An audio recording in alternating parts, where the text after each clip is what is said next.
सभी मित्रों को राम राम। तो हम कर रहे थे हिंदू विधि, तो आइए आज उसी को आगे चलते हुए कुछ तथ्यों के बारे में देखते हैं। आइए शुरू करते हैं हिंदू विधि। हिंदू विवाह अधिनियम 1955 के तहत एक वैध विवाह के लिए आवश्यक तत्वों का विवरण निम्नलिखित है। यह पूछा गया कि हिंदू विवाह अधिनियम 1955 के तहत एक वैध विवाह के लिए आवश्यक तत्व कौन कौन से हैं। ठीक है, उनके बारे में हम देखते हैं। आइए शुरू करते हैं। वैध हिंदू विवाह की अनिवार्य शर्तें। ठीक है, हिंदू विवाह की अनिवार्य शर्तें। हिंदू विवाह अधिनियम 1955 की धारा 5 में वैध विवाह की अनिवार्य शर्तों का उल्लेख किया गया। धारा 5 में उल्लेख किया गया 1955 की धारा में। इसके अनुसार वैध विवाह के लिए निम्नलिखित शर्तों का पूरा होना आवश्यक है। नंबर 1, एक विवाह। ठीक है, हिंदू विवाह अधिनियम के अनुसार विवाह के समय वर या वधू में से किसी एक का जीवित पति या पत्नी नहीं होना चाहिए। द्वि विवाह कानून शून्य मानता है। पहले पॉइंट में ये बोलता है, ये बताया गया कि हिंदू विवाह अधिनियम के अनुसार अगर कोई वधू या वर में से किसी का पति या पत्नी जीवित है तो वो द्वि विवाह बन जाएगा, जो द्वि विवाह शून्य है। ठीक है, तो सीधी बात यह है, वर हो और वधू। ठीक है, हिंदू विवाह अधिनियम के अनुसार विवाह के समय वर या वधू में से किसी का भी जीवित पति या पत्नी नहीं होना चाहिए। ठीक है, अगर विवाह हो गया और बाद में ये पता चला कि वधू है इसका पति है या वर है इसकी पत्नी है, तो वो विवाह शून्य माना जाएगा। ठीक है, और वैसे अगर विवाह है तो वर और वधू दोनों, वर होना चाहिए और वधू होनी चाहिए। ठीक है, एक विवाह की मान्यता दी गई हिंदू विवाह अधिनियम के अनुसार। फिर मानसिक सक्षमता और सहमति।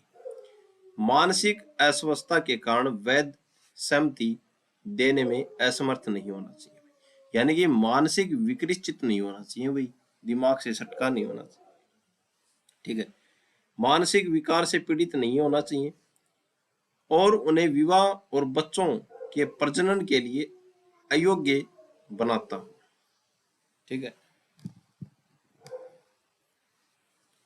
तो मानसिक पीड़ित नहीं होना चाहिए, मानसिक पीड़ित विकार नहीं होना चाहिए। ठीक है, पागलपन के बार बार दौरे पड़ने से ग्रस्त नहीं होना चाहिए। ठीक है, तो ये आवश्यक तत्व है वैध हिंदू विवाह के। फिर बात नंबर 3 है विवाह की निर्धारित आयु। विवाह के समय वर की आयु कम से कम 21 वर्ष और वधू की आयु कम से कम 18 वर्ष होनी चाहिए। लड़के की 21 वर्ष, लड़की की 18 वर्ष। विकृत नहीं होना चाहिए, मानसिक अस्वस्थ नहीं होना चाहिए। ठीक है, और वर या वधू का जीवित पति या पत्नी नहीं होना चाहिए। अगर इनमें से अगर दुर्विवाह पाया गया तो विवाह शून्य हो जाएगा। ठीक है, निषिद्ध संबंधों की डिग्री भाई। ठीक है, डिग्रियां। निषिद्ध संबंध यानी कि रिलेशनशिप। पक्षकार एक दूसरे के निषिद्ध नातेदारी में नहीं होने चाहिए। हालांकि यदि उनके बीच की कोई प्रथा ऐसे विवाह को अनुमति देती है तो उसे वैध माना जाएगा। ये बोलता है कि भाई निकट संबंधी नहीं होने चाहिए, और ऐसी कोई प्रथा है जो विवाह की अनुमति देता है तो उसे वैध माना जाएगा भाई। ठीक है, ये पॉइंट नंबर 4 है। आगे देखते हैं। संपीड़न संबंध। दोनों पक्षकार एक दूसरे के संपीड़न नहीं होने चाहिए। पिता की पीढ़ी से 5 और माता की पीढ़ी से 3 पीढ़ियों तक यह निषेध लागू होता है भाई। बेशर्ते कि कोई विशेष प्रथा इसकी अनुमति न दे। ठीक है, ऐसे बोल रहा है कि कोई विशेष प्रथा ने इसकी अनुमति न दे। अगर पिता की 5 पीढ़ी और माता की 3 पीढ़ी तक निषेध लागू होता है, भाई कि माता की 3 पीढ़ी में और पिता की 5 पीढ़ी में शादी नहीं हो सकती अपने, इनको क्या बोला जाता है, संपीड़न संबंध। फिर अब वैवाहिक अनुष्ठान। विवाह किसी भी प्रकार के रीति रिवाजों से और संस्कारों के अनुसार संपन्न होना चाहिए। यदि सप्तपदी अग्नि के समक्ष 7 फेरे की प्रथा है तो 7वां फेरा पूरा होते ही विवाह पूर्ण और बाध्यकारी माना जाएगा। ठीक है, ये बात है। अब एक केस देखते हैं। दिल्ली उच्च न्यायालय ने अपने 22 जनवरी 2024 के फैसले में नीतू ग्रोवर बनाम यूनियन ऑफ इंडिया मामले में यह भी निर्धारित किया गया कि हिंदू विवाह अधिनियम 1955 की धारा 5 के तहत संपीड़न संबंधों के बीच विवाह पर रोक लगाने वाली शर्त संवैधानिक और कानूनी रूप से वैध है। ठीक है, संपीड़न का मतलब है कि पिता की 5 पीढ़ी और माता की 3 पीढ़ी में रिश्ता नहीं होगा। ठीक है, वैध है। ये दिल्ली उच्च न्यायालय का मसला। आगे देखते हैं हिंदू विवाह का स्वरूप। अभी हिंदू विवाह का स्वरूप क्या है भाई? ठीक है, आधुनिक हिंदू विधि के तहत हिंदू विवाह की प्रकृति को डॉक्टर पारस दीवान के अनुसार न तो पूरी तरह से संस्कार और न ही पूर्ण अनुबंध यानी कि संविदा माना जाता है। ठीक है, डॉक्टर पारस दीवान बोलते हैं कि ना तो हिंदू विवाह एक संस्कार है और न पूर्ण अनुबंध है यानी कि संविदा है, बल्कि यह संस्कार और अनुबंध का एक मिश्रण रूप है जिसमें दोनों के तत्व पाए जाते हैं। अब दोनों के तत्व कैसे पाए जाते हैं? हिंदू विवाह का स्वरूप भाई संस्कार, पवित्र बंधन और अनुबंध कानूनी समझौता का सम्मिश्रण है क्योंकि उसे स्थायी व पवित्र बनाता है। लेकिन आधुनिक कानूनी प्रावधानों जैसे तलाक के कारण इसमें संविदात्मक पहलू भी है क्योंकि तलाक के द्वारा इसे तोड़ा जा सकता है। संस्कार होता संस्कार भी है और तो इसके दोनों का सम्मिश्रण है। आगे देखते हैं शून्य एवं शून्यकरणीय विवाह का क्या अर्थ है? हिंदू विधि अधिनियम 1955 की धारा 11 एवं 12 में क्रम से शून्य, 11 में तो है शून्य और 12 में है शून्यकरणीय के बारे में प्रावधान किया गया है। अब शून्य विवाह क्या होता है? हिंदू विवाह अधिनियम 1955 की धारा 5 में वैध हिंदू विवाह की अनिवार्य शर्तों का उल्लेख किया गया है। इनमें से कुछ शर्तें ऐसी हैं जिनका यदि उल्लंघन कर विवाह किया जाता है तो ऐसा विवाह शून्य विवाह कहलाता है। अधिनियम की धारा 11 में निम्नांकित विवाहों को शून्य विवाह माना गया। शून्य विवाह कौन कौन से? ठीक है, धारा 5 में क्या कहा है कि जो शर्तें जो है उनका उल्लंघन करके विवाह किया जाता है तो वो क्या होगा? शून्य माना जाएगा। ठीक है, जहां विवाह के समय यथास्थिति पक्षकारों में से किसी का पति या पत्नी जीवित हो। ठीक है, अगर विवाह किया जा रहा है और बाद में पता चलता है कि इसका पति जीवित है या इसकी पत्नी जीवित है और फिर भी विवाह कर रहा है तो क्या होगा? विवाह शून्य है। ठीक है, जहां विवाह में के पक्षकार संपीड़न संबंधों में आते हैं तो भी विवाह शून्य होगा। ठीक है, संपीड़न संबंध देख लिए हमने। फिर बात नंबर है 3, जहां विवाह में के पक्षकार प्रति निषेध नातेदारी की डिग्रियां के भीतर आते हैं। ठीक है, नातेदारी की डिग्री में आते हैं तो भी क्या होगा भैया? विवाह शून्य माना जाए। आइए आगे चलते हैं। अब है शून्यकरणीय विवाह यानी कि विवाह तो हो गया और बाद में टूट गया तो क्या वो शून्यकरणीय विवाह? शून्य में तो विवाह ही नहीं हुआ। ठीक है, अधिनियम की धारा 12 में शून्यकरणीय विवाह के बारे में उपबंध किया गया। इसके अनुसार निम्नलिखित विवाह को शून्यकरणीय होने से न्यायालय की डिग्री द्वारा अकर्त घोषित किया जाता है। ठीक है, तो शून्यकरणीय कब होगा? जब न्यायालय डिग्री पारित कर देगा। ठीक है, तलाक की डिग्री पारित कर देगा। पॉइंट नंबर 1, जहां प्रार्थी की नपुंसकता के कारण विवाह संभव नहीं हुआ, ठीक है, यानी कि दोनों में से किसी में भी नपुंसकता हो, यानी कि पुरुष में नपुंसकता के कारण विवाह संपन्न नहीं हुआ, संभोग नहीं हुआ। जहां विवाह के समय विवाह का कोई पक्षकार विकृत चित्त के कारण विधि मान्य सम्मति देने में असमर्थ रहा हो अथवा इस सीमा तक मानसिक विकार से ग्रस्त रहा हो कि वह विवाह और संतान उत्पत्ति के अयोग्य हो अथवा उसे उन्मत्तता का बार बार दौरा पड़ा हो, अर्थात उन्मत्त रहा हो, ठीक है, यानी कि दोनों पक्षकारों ने शादी करा दी और दोनों पक्षकारों में से शादी के बाद पता चला कि लड़का या लड़की विकृत है, ठीक है, मानसिक दौरा पड़ता है, ठीक है, तो भी विवाह क्या होगा, शून्यकरणीय होगा, क्योंकि न्यायालय डिग्री पारित कर देगा, पहले पता नहीं था। बात नंबर 3 है, जहां विवाह के प्रयोजनार्थ संरक्षक की सम्मति आवश्यक हो और ऐसी सम्मति बल प्रयोग के द्वारा या कर्मकांड की प्रकृति के बारे में या प्रार्थी से संबंधित किसी तात्विक तथ्य या परिस्थिति के बारे में कपट द्वारा अभिप्राप्त की गई हो। इसमें क्या बोल रहा है कि इस दोनों की सहमति जरूरी है, अगर सहमति कपट से या किसी धोखे से ली गई है तो भी विवाह शून्यकरणीय हो, ठीक है, या ड्रा कर लिए, दबाव बना कर लिए सहमति, तो भी विवाह शून्यकरणीय हो। आगे देखते हैं, विपाशा बनाम अमिताभ बसु के मामले में उड़ीसा उच्च न्यायालय ने वैवाहिक धोखाधड़ी और भौतिक तथ्यों को छिपाने के आधार पर महत्वपूर्ण निर्णय दिए।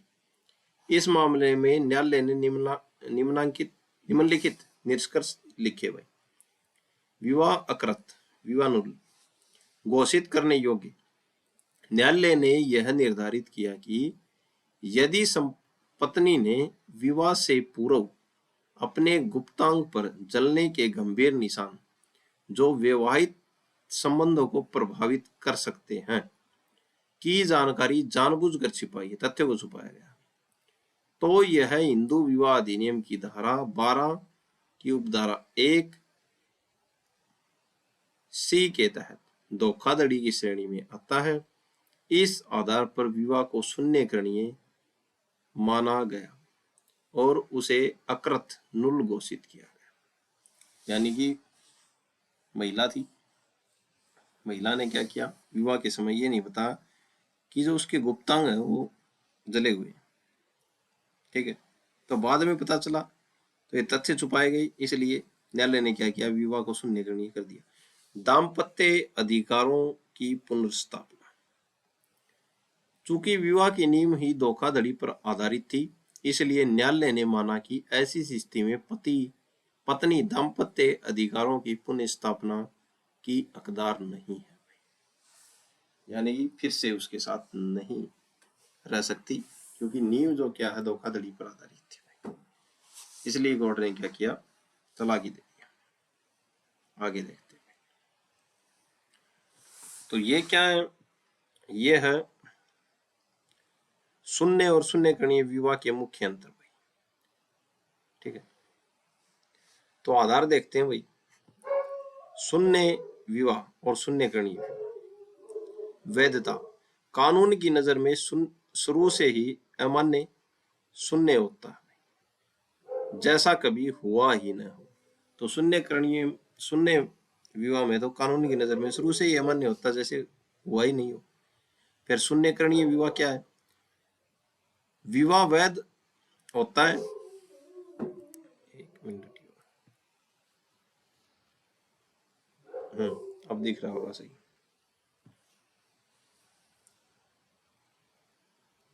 ठीक है, तो शून्यकरणीय विवाह जो है विवाह वैध होता है, ठीक है, लेकिन कुछ आधारों पर न्यायालय द्वारा इसे अमान्य घोषित रद्द कर दिया जा सकता है। तो कुछ आधार हमने बताए थे पहले, ठीक है, तथ्य को छुपाना, विकृचित हो जाना, बाद में पता चला। पति पत्नी का दर्जा, पक्षकारों को पति पत्नी का कानूनी दर्जा प्राप्त नहीं होता भाई शून्य विवाह में। और शून्य गणीय विवाह में विवाह के रद्द होने तक पति पत्नी का दर्जा प्राप्त होता है। फिर आवश्यकता, शून्यता की डिग्री आदेश की आवश्यकता नहीं होती, यह अपने आप शून्य हो जाता है। शून्य गणीय की डिग्री द्वारा इसे रद्द करना आवश्यक है। तो शून्य गणीय विवाह में डिग्री दी जाती है कोर्ट द्वारा। फिर उदाहरण, एक ही व्यक्ति से दूसरा विवाह करना, द्वि विवाह, जब पहला पति जीवित या जीवित हो, पत्नी जीवित हो। फिर शून्य गणीय का उदाहरण है भाई, विवाह के समय पत्नी का किसी अन्य व्यक्ति से गर्भवती होना आपके प्रश्न में दिया गया है, सहमति से संभोग न होना। ठीक है, तो ये है भाई शून्य गणीय विवाह। तो ये दोनों में अंतर था।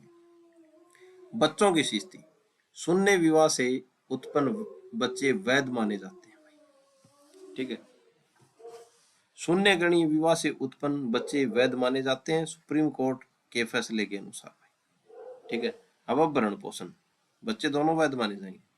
ठीक है, पत्नी को भरण पोषण का दावा करने का अधिकार नहीं है भाई, शून्य विवाह में दावा नहीं कर सकती भाई। ठीक है, पत्नी को भरण पोषण का दावा करने का अधिकार होता है भाई शून्य गणीय विवाह। और विवाह से पहले ही बच्चे हो गए तो बच्चे तो वैध माने जाएंगे, इसी का ही, लेकिन भरण पोषण का अधिकार नहीं है भाई शून्य विवाह। आगे देखते हैं, दाम्पत्य अधिकारों के पुनर्स्थापन का वैवाहिक अनुतोष है, क्या है, इसकी संवैधानिक वैधता की व्याख्या कीजिए भाई। हिंदू विधि के अंतर्गत विवाह को एक पवित्र संस्कार माना गया है। पति पत्नी दोनों का यह कर्तव्य है कि वह साथ साथ रहें तथा एक दूसरे के सहचार्य प्रदान करें।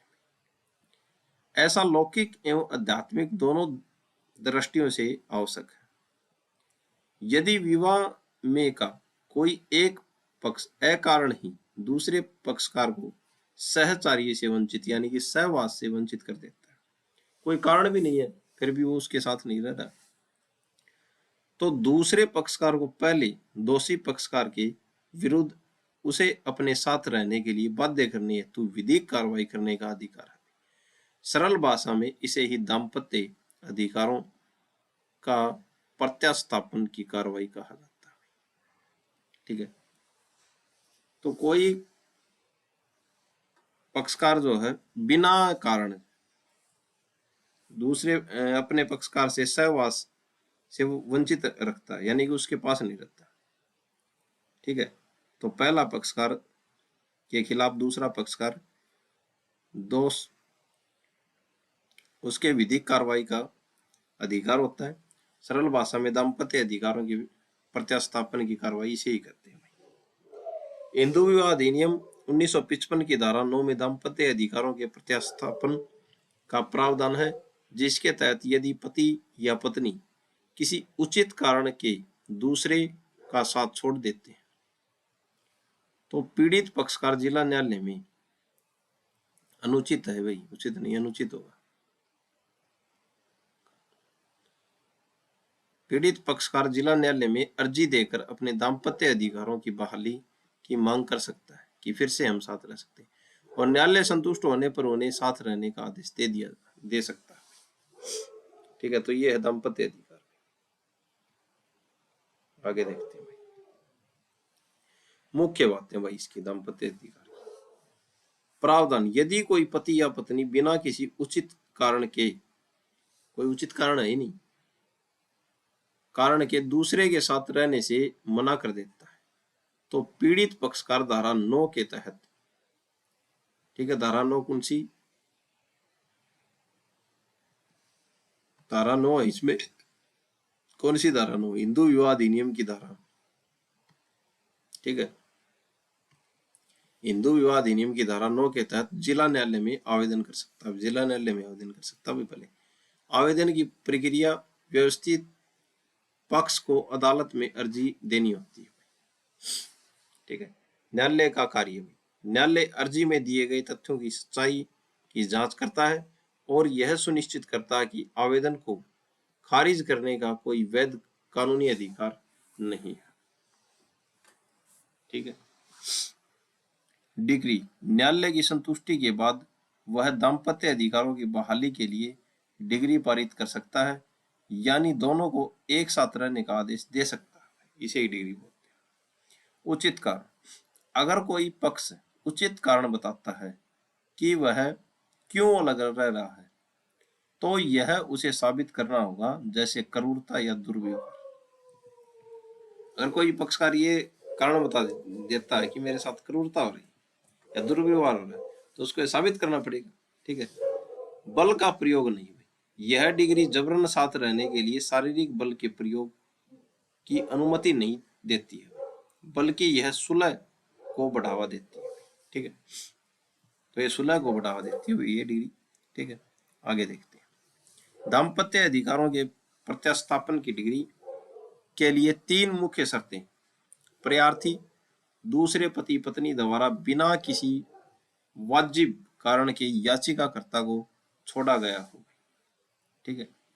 सहवास से वंचित किया गया हो। न्यायालय याचिका में बताए गए तथ्यों की सच्चाई से संतुष्ट हो और कोई ऐसा वैध कानूनी कारण न हो जो कि डिग्री देने से रोक सके, जैसे कि याचिकाकर्ता का दुराचार या याचिकाकर्ता द्वारा ही अन्य पक्ष को छोड़ने के लिए मजबूर करना, और यह साबित करना होगा कि प्रार्थी के पास छोड़ने का कोई उचित कारण नहीं था जिसका भार उसी पर होता है। ठीक है। तो दाम्पत्य अधिकारों की जो डिग्री जो है, इसमें पति पत्नी द्वारा बिना किसी वाजिब कारण के याचिकाकर्ता को छोड़ा गया, सहवास से वंचित कर दिया हो, न्यायालय याचिका में बताए गए तथ्यों की सच्चाई में संतुष्ट हो, अगर न्यायालय संतुष्ट हो गया, और कोई ऐसा वैध कानूनी कारण न हो जो डिग्री देने से रोक सके। अगर उसने ये साबित कर दिया कि ये मेरे साथ दुराचार कर रही है या मेरे पे क्रूरता कर रही है, तो वो डिग्री पारित नहीं करेगा दाम्पत्य अधिकारों की। फिर से दाम्पत्य अधिकारों के प्रत्यास्थापन की आवश्यक शर्तें भी। सहवास से वंचित करना, प्रार्थी उत्तरवादी ने याचिकाकर्ता अर्जीदाता को बिना किसी युक्त कारण के एक साथ रहने, सहवास या सहचर्य से वंचित कर दिया हो, यानी अलग हो गया। न्यायालय की संतुष्टि, न्यायालय को याचिका में किए गए कथनों जैसे कि पति या पत्नी का अलग रहना और उसका कारण की सत्यता पर पूरी तरह से संतुष्ट होना चाहिए भाई, तभी न्यायालय क्या करेगा, डिग्री पारित करेगा। कोई वैध आधार न होना भाई, ऐसा कोई कानूनी आधार नहीं होना चाहिए जिस पर न्यायालय इस राहत अनुतोष को देने से मना कर दे, जैसा कि याचिकाकर्ता ने स्वयं क्रूरता की हो या कोई ऐसा कारण हो जिससे डिग्री देने में बाध्य आए। ठीक है। तो अभी न्यायालय डिग्री नहीं दे सकता। आगे देखते हैं। विवाह विच्छेद की डिग्री प्राप्त करने के मान्य आधारों की विवेचना कीजिए। ठीक है। यानी कि विवाह विच्छेद की डिग्री पारित करने के लिए मान्य आधारों की विवेचना की। किन विशेष आधारों पर एक हिंदू पत्नी अपने पति के विरुद्ध हिंदू विवाह अधिनियम के अंतर्गत विवाह विच्छेद की डिग्री प्राप्त कर सकती है? हिंदू पत्नी की पूछ रखा आंसर दे। विवाह विच्छेद तलाक के सामान्य आधारों में व्यभिचार, क्रूरता, परित्याग, धर्मांतरण, मानसिक विकार, कुष्ठ रोग, यौन रोग और संन्यास शामिल है। ठीक है। या तो क्रूरता कर रहा है वो पत्नी पे, या परित्याग कर दिया हो पत्नी का, या धर्म परिवर्तन कर लिया हो, या मानसिक विकार से ग्रस्त हो, या वो व्यक्ति को कुष्ठ रोग हो गया हो, या यौन रोग हो, या सन्यासी बन गए। हिंदू पत्नी अपने पति के विरुद्ध कुछ विशेष अतिरिक्त आधारों पर भी तलाक की डिग्री प्राप्त कर सकती है। हिंदू विवाह अधिनियम 1955 की धारा 13 के तहत विवाह विच्छेद के लिए निम्नलिखित सामान्य आधार पर पति या पत्नी दोनों के लिए उपबंध है। व्यभिचार, यदि पति या पत्नी ने विवाह के बाद किसी अन्य व्यक्ति के साथ यौन संबंध बनाया विवाह के बाद, तो तलाक ले सकते हैं। क्रूरता, यदि एक पक्ष ने दूसरे पक्ष के साथ शारीरिक मानसिक क्रूरता का व्यवहार किया तो तलाक ले सकते हैं। परित्याग, यदि एक पक्ष ने कम से कम 2 साल की निरंतर अवधि के लिए उचित कारण के बिना दूसरे को छोड़ दिया, तलाक ले सकते हैं। धर्मांतरण, यदि एक पक्ष ने हिंदू धर्म को त्याग कर किसी अन्य धर्म में अपना कोई अन्य धर्म अपना लिया हो तो क्या ले सकते हैं, तलाक ले सकते हैं। मानसिक विकार, यदि दूसरा पक्ष लाइलाज मानसिक बीमारी या मानसिक विकार से पीड़ित है जिससे साथ रहना संभव न हो तो तलाक ले सकते हैं। कुष्ठ रोग, यदि दूसरा पक्ष एक संक्रमण और लाइलाज कुष्ठ रोग से पीड़ित है तो तलाक ले सकते हैं। यौन रोग, यदि दूसरा पक्षकार संक्रमण यौन रोग से पीड़ित है तो तलाक ले सकते हैं। ठीक है।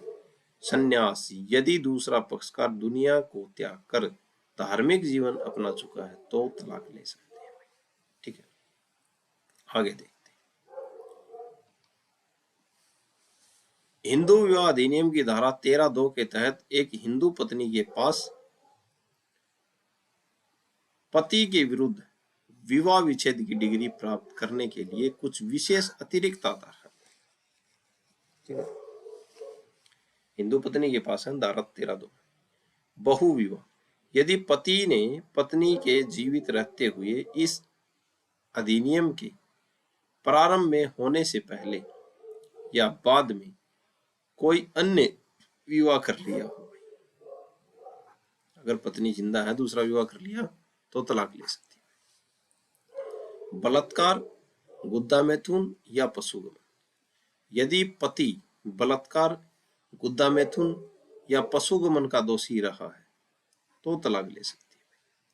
सहवास का निषेध, यदि पत्नी ने भरण पोषण की डिग्री या आदेश प्राप्त किया है, ठीक है, उसके बाद से पति और पत्नी के बीच 1 वर्ष या उससे अधिक समय तक सहवास नहीं हुआ तो तलाक ले सकती है। ठीक है। 15 वर्ष की आयु से पहले विवाह का खंडन, यदि पत्नी की शादी 15 वर्ष की आयु प्राप्त करने से पहले हुई थी और उसने 15 से 18 वर्ष की आयु के बीच विवाह को अस्वीकार कर दिया तो तलाक हो जाता है। ठीक है, आगे देखते हैं। विवेकानंद प्रधान बनाम भारतीय प्रधान 2024 छत्तीसगढ़ के मामले में पत्नी ने पति के व्यभिचार और क्रूरता के आधार पर, व्यभिचार का मतलब था किसी दूसरे से संबंध बनाना, क्रूरता के आधार पर तलाक के लिए याचिका प्रस्तुत की। पत्नी ने जिसके साथ उसने व्यभिचार किया था, पति ने पत्नी के व्यभिचार, ये इसमें क्या है, पति ने पत्नी के व्यभिचार और क्रूरता के आधार पर तलाक के लिए याचिका प्रस्तुत की थी। इसमें किसने की थी, पति ने की थी पत्नी के विरुद्ध कि पत्नी क्रूरता कर रही है और व्यभिचार कर रही है, किसी और से संबंध बना रही है। पत्नी ने जिसके साथ उसने व्यभिचार किया था, पत्नी ने जिसके साथ व्यभिचार किया था उसे अपना बचपन का साथी दोस्त बताया था। एक दिन पति ने अपने शयन कक्ष में उस आदमी को अपनी पति के साथ केवल अंडरवियर पहने हुए देखा था। ठीक है, अदालत ने इसे पत्नी के व्यभिचार और क्रूरता के अपराध के सबूत के रूप में माना और पति को तलाक की डिग्री प्राप्त करने का हकदार माना। ठीक है, तो विवेकानंद प्रधान बनाम भारतीय प्रधान के मामले में ये बात न्यायालय ने मानी थी। ठीक है, क्योंकि पत्नी ने बोला था कि ये मेरे बचपन का साथी है और एक दिन पति ने उसको अंडरवियर पहने अपनी पति के साथ शयन कक्ष में देख लिया था।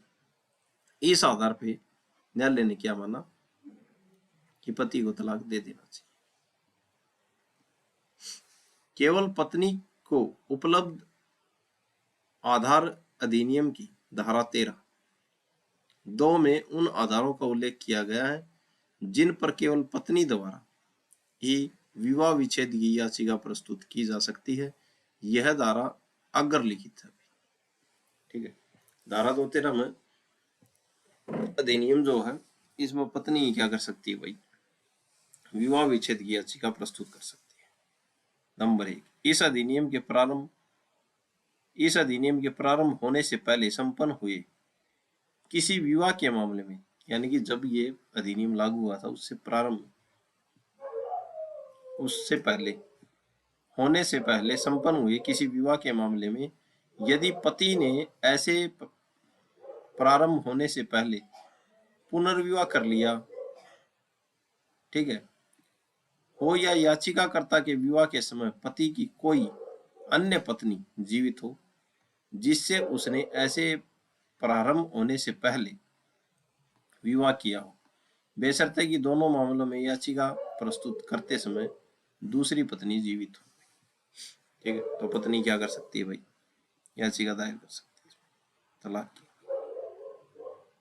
पॉइंट नंबर 2, कि विवाह संपन्न होने के बाद पति बलात्कार, अप्राकृतिक यौन संबंध या पशुगमन का दोषी है तो भी तलाक ले सकती है पत्नी। नंबर 3, हिंदू दत्तक ग्रहण एवं भरण पोषण अधिनियम 1956 की धारा 18 के तहत किसी मुकदमे में या दंड प्रक्रिया संहिता 1973 की धारा 125 के तहत किसी कार्रवाई में पति के विरुद्ध पत्नी को भरण पोषण प्रदान करने का निर्णय या आदेश पारित किया गया हो, भले ही वह अलग रह रही हो, और ऐसे निर्णय या आदेश पारित होने के बाद से दोनों पक्षकारों के बीच 1 वर्ष या उससे अधिक वर्ष की अवधि तक सहवास पुनः आरंभ नहीं हुआ, या कि पत्नी का विवाह 15 वर्ष से कम आयु में हुआ था और उसने 15 वर्ष की आयु प्राप्त करने के बाद लेकिन 18 वर्ष की आयु प्राप्त करने से पहले विवाह को अस्वीकार कर दिया तो भी पत्नी याचिका कर सकती है। यह विशेष अधिकार महिला को, धारा 13। आगे देखते हैं, पारस्परिक सहमति से विवाह विच्छेद, यानी कि आपसी सहमति से विवाह विच्छेद एक कानूनी प्रक्रिया है जहां पति पत्नी दोनों स्वेच्छा से हिंदू विधि अधिनियम 1955 की धारा 13B के तहत अपनी शादी खत्म करने के लिए सहमत होते हैं। इसके लिए उन्हें कम से कम 1 साल से अलग रहना होता है भी, 1 साल तक अलग रहना होता है भी। आपसी अगर सहमति से भी करेंगे तो 1 साल के लिए अलग। एक संयुक्त याचिका दायर, यानी कि दोनों अपनी इकट्ठी याचिका दायर करनी होती है, और अदालत 6 महीने की कलिंग पीरियड के बाद तलाक की डिग्री देती है, बेशर्ते दोनों सहमति बनी रहे और विवाह पूरी तरह से टूट चुका। मुख्य शर्तें हैं इसकी, अलग रहना, पति पत्नी कम से कम 1 वर्ष या इससे अधिक समय में अलग रह सकते हैं। आपसी सहमति में दोनों पक्ष इस बात पर सहमत हों कि विवाह अब नहीं चल सकता और उसे समाप्त कर देना चाहिए। संयुक्त याचिका, दोनों मिलकर न्यायालय में तलाक की याचिका दायर कर सकते हैं। कलिंग पीरियड,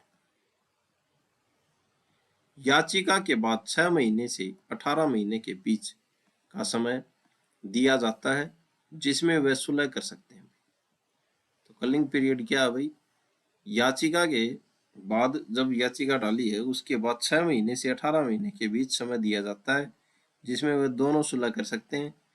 इसे कुछ मामलों में माफ किया जा सकता है। डिग्री भाई, यदि सुलह नहीं होती और अदालत संतुष्ट होती है तो तलाक की डिग्री पारित कर दी जाती है। ठीक है, के श्रीकांत बनाम के अस्विता 2024 तेलंगाना का मामला के मामले में पति पत्नी अनुसूचित जनजाति समुदाय से थे, दोनों ही अनुसूचित जनजाति समुदाय से थे। उन्होंने हिंदू रीति रिवाज एवं संस्कारों से विवाह किया था।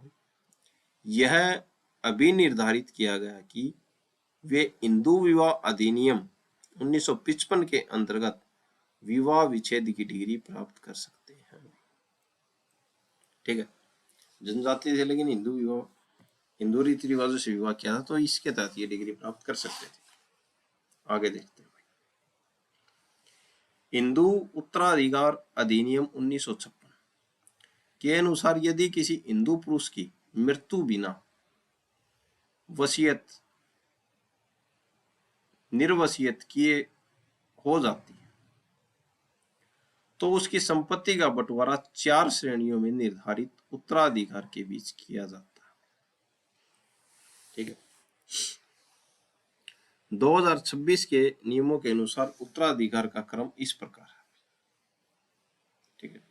अगर उसकी वसीयत कोई हिंदू है, 1956 हिंदू उत्तराधिकार अधिनियम के अनुसार यदि किसी हिंदू पुरुष की मृत्यु बिना वसीयत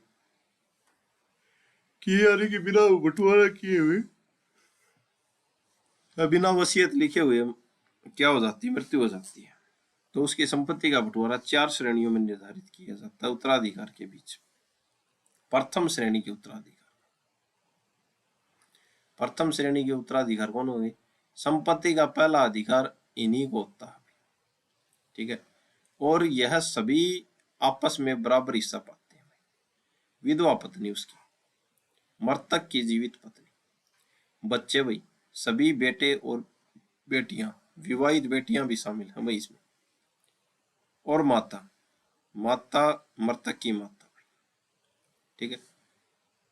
पूर्व मृत बच्चों के वारिस भाई, यदि किसी बेटे या बेटी की मृत्यु पिता से पहले हो चुकी है तो उनके बच्चे और विधवा, केवल बेटे की विधवा भी प्रथम श्रेणी में आती है। तो प्रथम श्रेणी में ये आते हैं भाई। ठीक है। तो पहले तो इनमें होगी भाई वसीयत, जो भी संपत्ति है उसको इनमें बांटा जाएगा।